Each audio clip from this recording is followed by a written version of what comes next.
3204 and 3203, please respond to Hermiston High School. We have a report of shots fired at the school.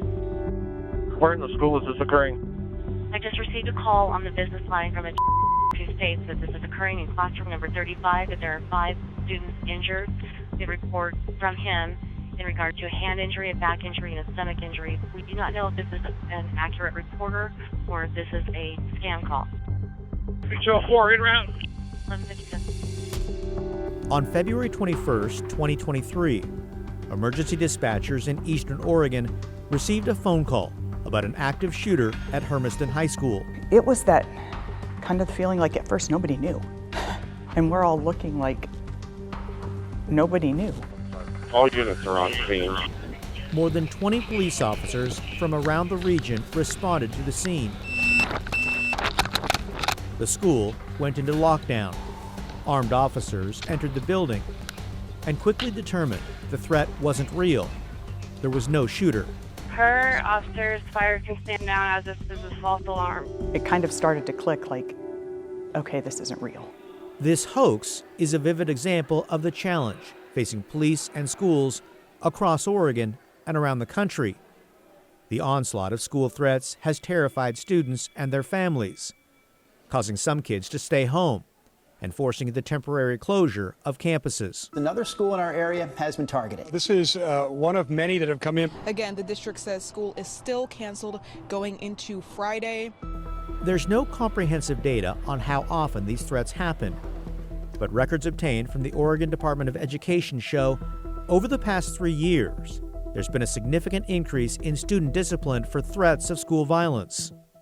For the past 2 months, KGW has been investigating these incidents to try and find out what's driving this increase in school threats.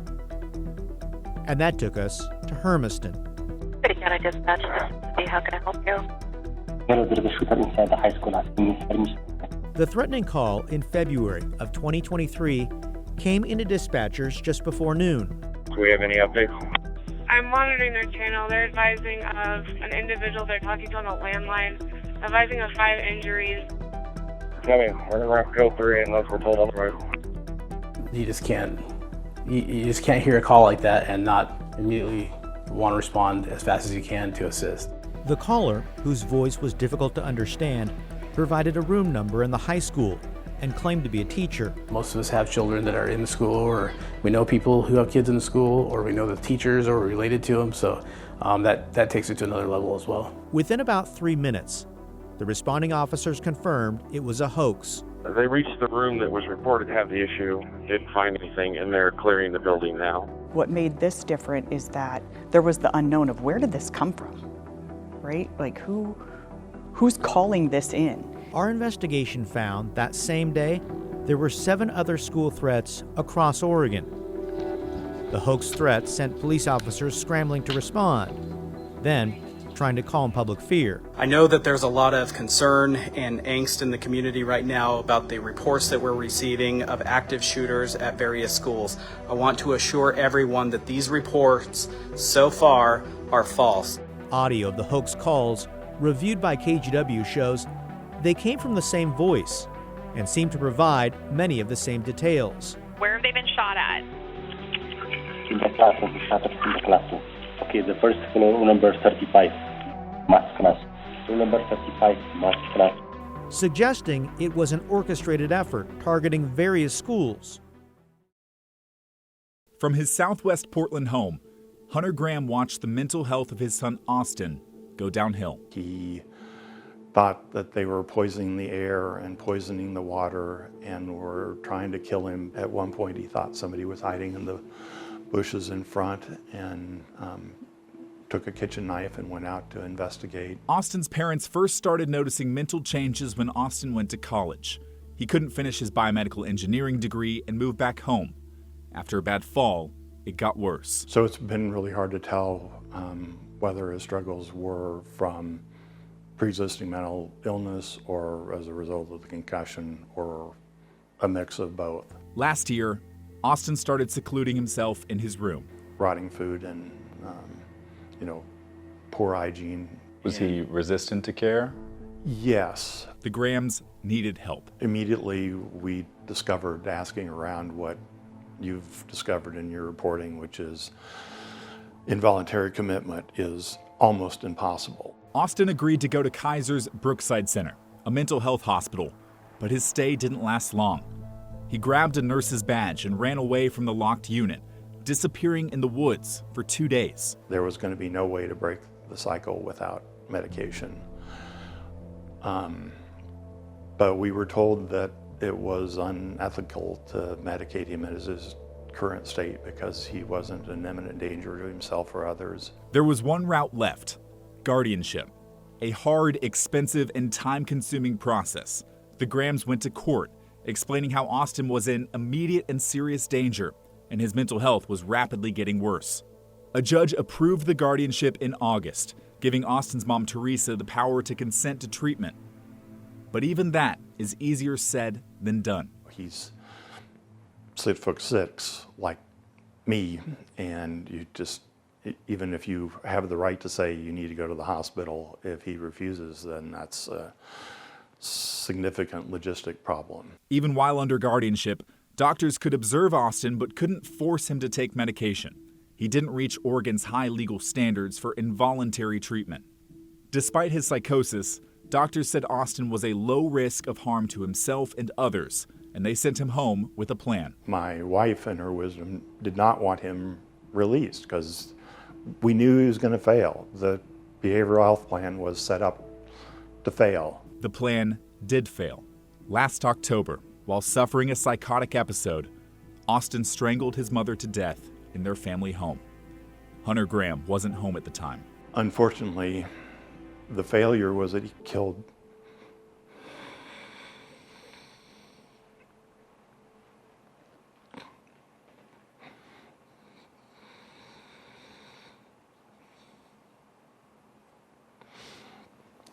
her. Initially, police saw no signs of foul play and didn't suspect Austin. 2 weeks later, Hunter was at the hospital with Austin when his son called 911. He called police and confessed. After police arrived, Austin wrote, "I killed my mom and strangled her with my bare hands," on the back of a sheet of paper. Had you been worried about something like that, seeing your son's mental degradation? We were concerned, but also relied on what the hospital evaluation was, that he was a low risk. Teresa and Hunter Graham had been married for 33 years. She was an endocrinologist, a researcher helping people with diabetes and osteoporosis. She's described as having the rare combination of very high intellect with an even bigger heart. I considered us very fortunate. She is a doctor. I'm a lawyer. We have resources.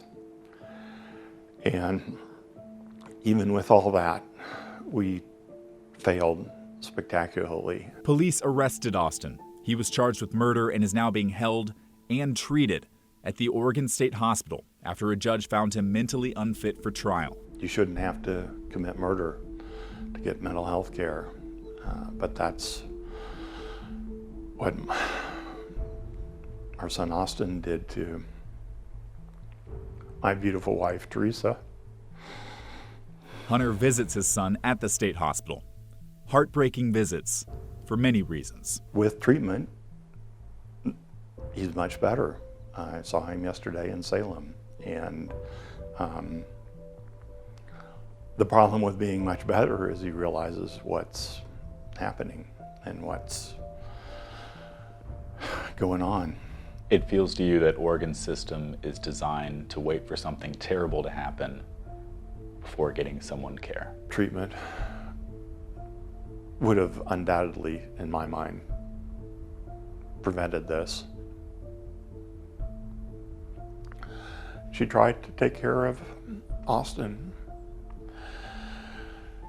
and was still trying up until the end.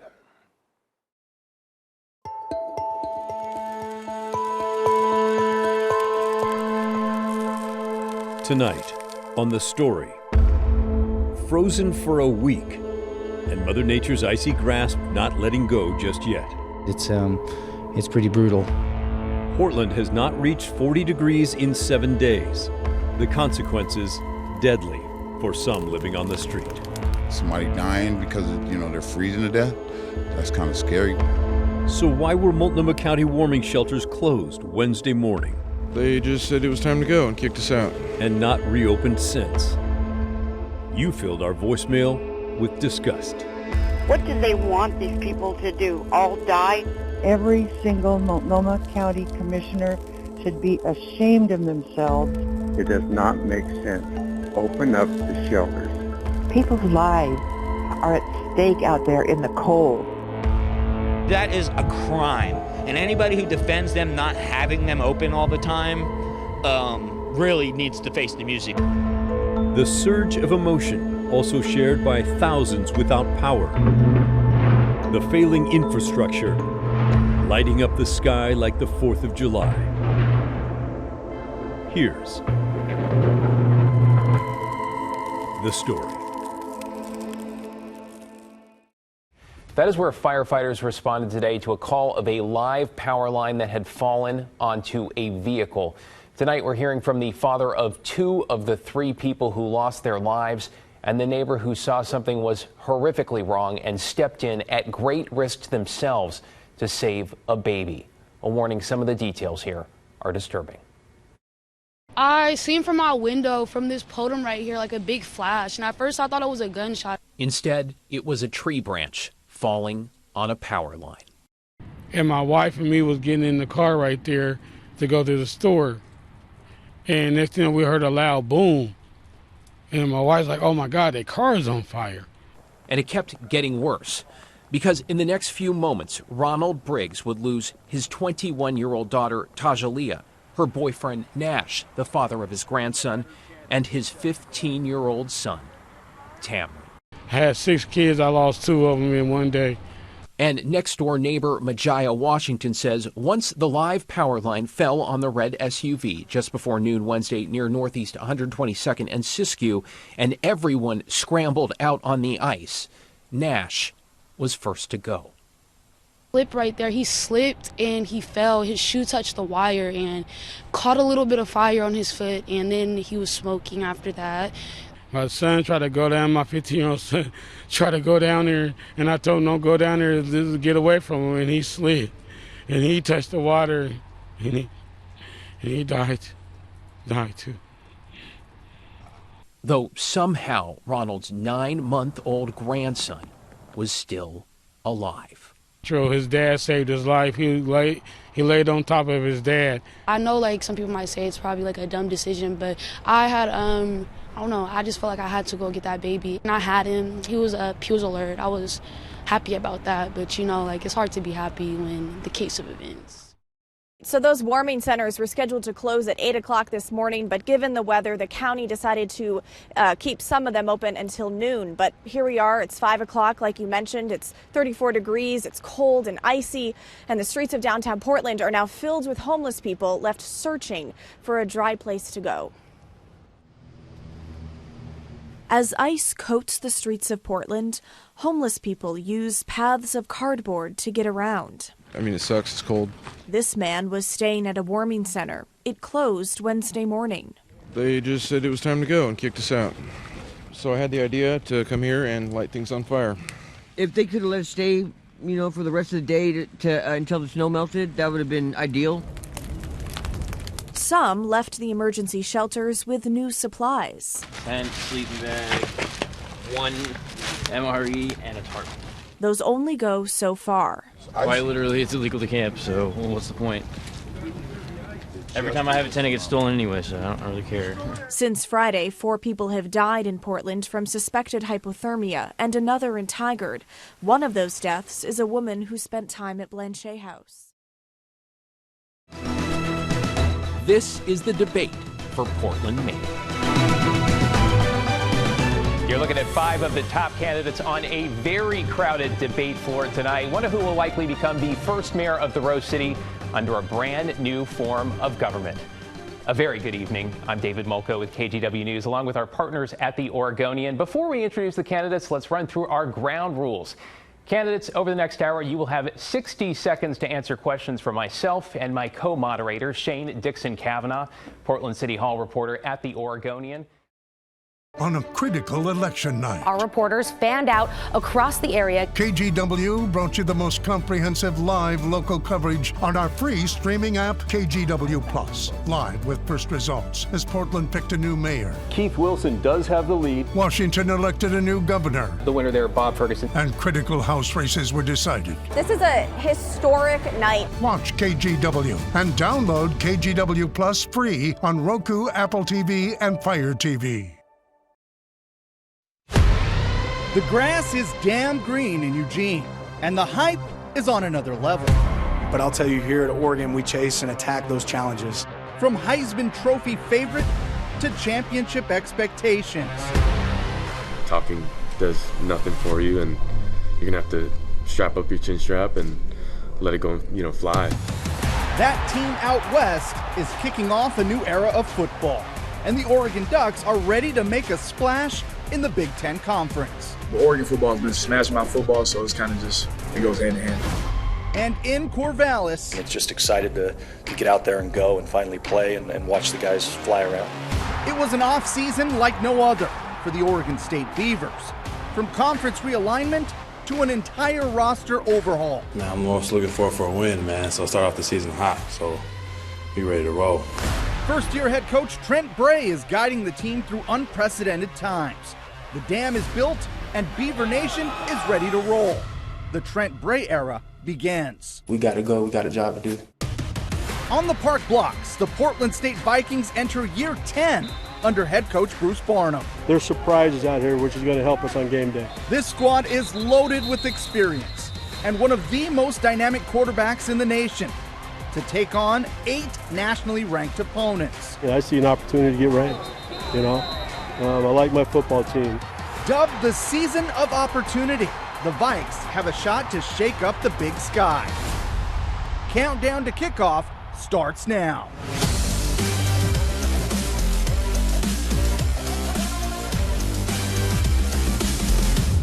Now that is an intro. Let's go. What is good, everyone?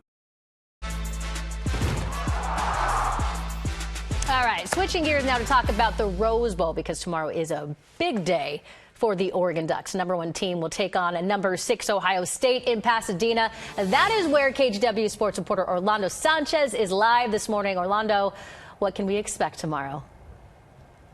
China, it's about to go down. As we mentioned, just one more sleep until the granddaddy of them all, the Rose Bowl. The stage is set here in Pasadena. I cannot wait. Even driving into the stadium today, you can already see things being built. And let me just say, some of those floats for the parade tomorrow, my goodness, they are massive.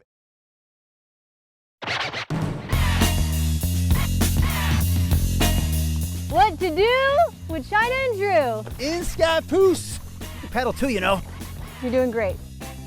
Just outside the city limits along Highway 30, you'll find Next Adventure Scappoose Bay Paddle Center, where you can rent kayaks, canoes, and paddle boards.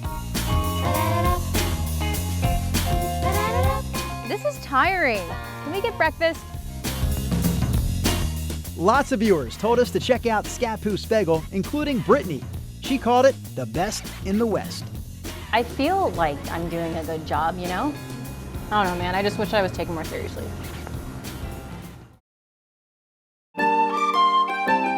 If you can't see it, you might have to look a little closer. Like really close. In the middle of Nato Parkway, where it meets up with Taylor Street, sits the world's smallest park, in the heart of Oregon's biggest city. It's a very prestigious spot. It's very well known for how small it is.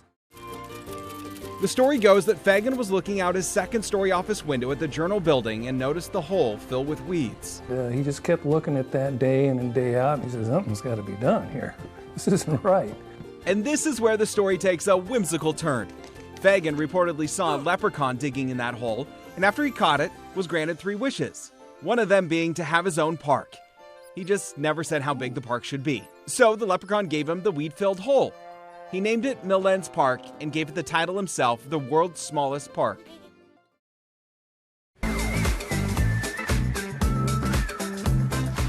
We are kicking off Asian American, Native Hawaiian, Pacific Islander Heritage Month here at KGW with our month-long Breaking Barriers series, highlighting outstanding, influential Asian Americans.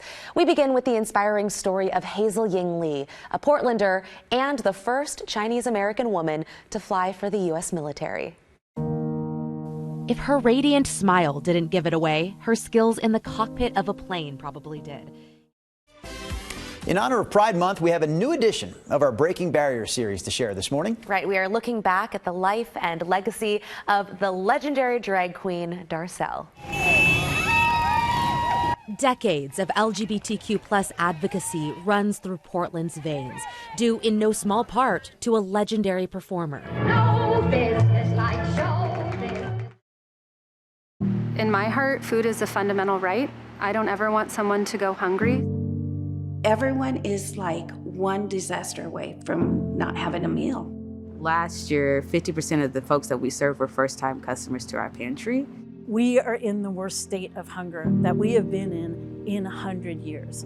Hunger hurts, and it doesn't have to happen. Every single pound of food donated matters, and when it goes back out into our community, you see its impact. It means someone doesn't have to go hungry. That's the magic of this food drive for me. It's just those little gestures add up to a huge impact. Year after year, we know that this is a partnership that actually delivers results, tangible results in our community. Please visit any Rivermark branch to give cash or food today. When we all have the food we need, we get to thrive together. Last month, we asked you to donate to the KGW Great Food Drive. Together, we have raised over 2 million meals.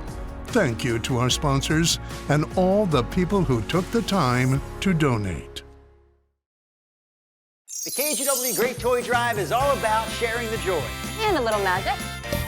Each toy you donate ends up in the hands of kids.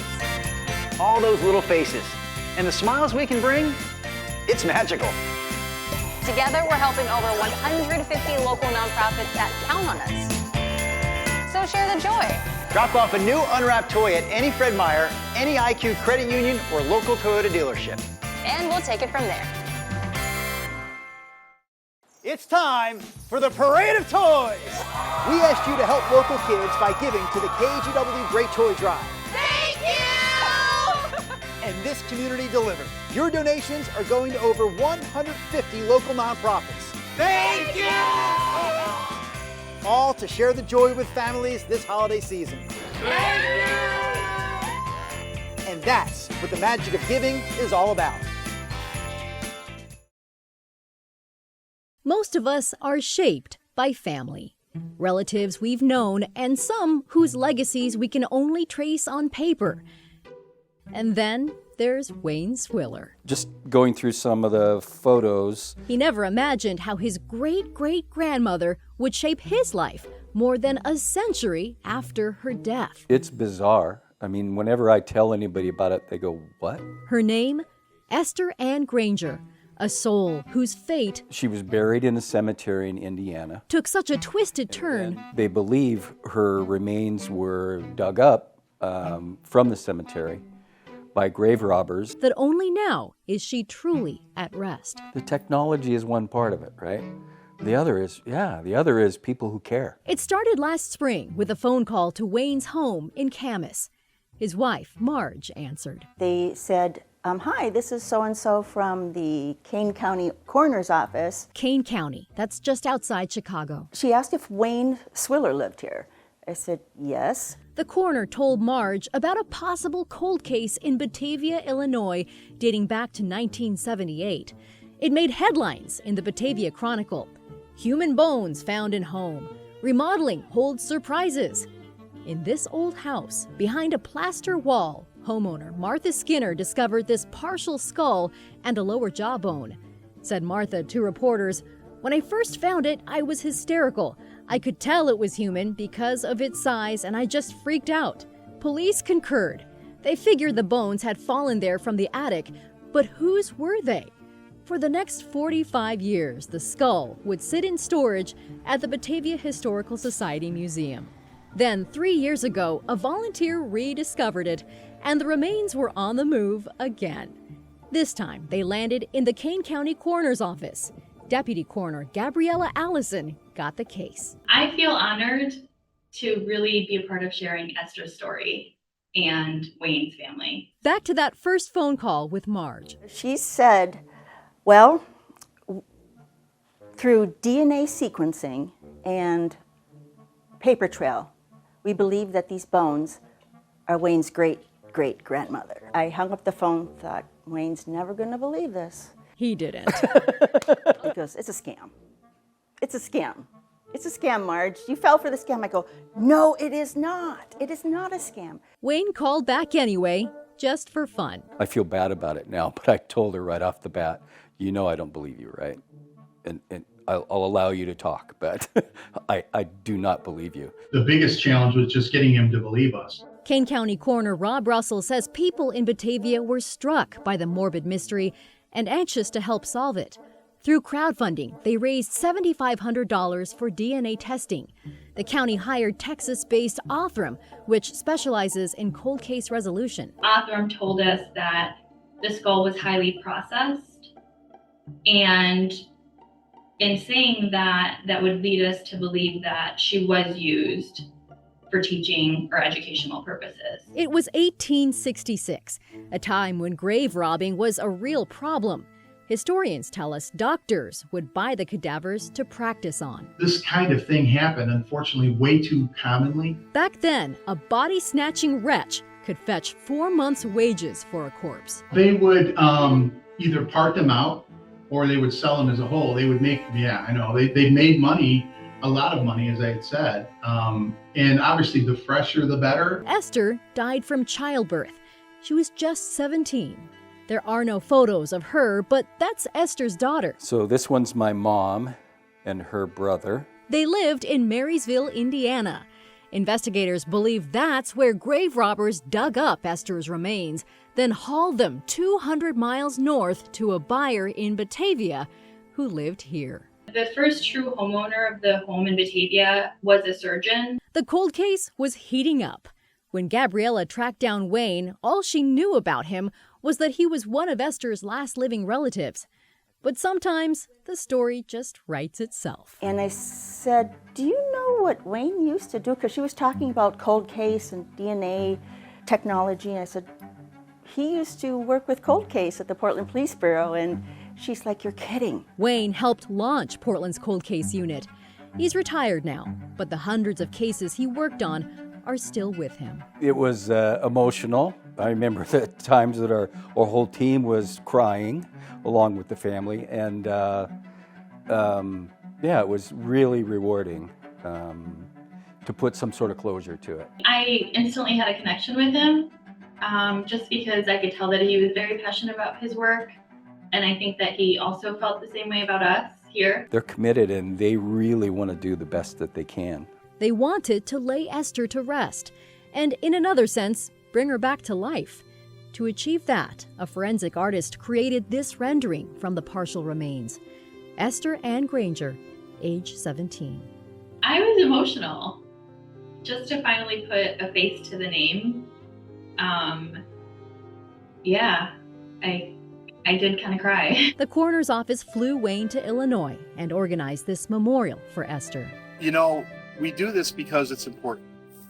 Every life is important. The city of Batavia donated space for Esther's ashes. It meant the world to Wayne. I want to really thank Gabby and Rob for their persistence. I also want to thank them for their respect, the respect they show for my family and also for Esther. It's true. Most of us are shaped by family. That includes the relatives we choose. He's become a family of the Kane County Coroner's Office. Wayne, from the bottom of our hearts, we thank you for assisting us. Back home, there was a sense of like the journey is completed. It only took 158 years, and believing in the unbelievable. I don't know what she's thinking now, but I'm very glad that she's at peace finally. Very glad. In Camas, I hope we did things right for her. Catherine Cook, KGW News.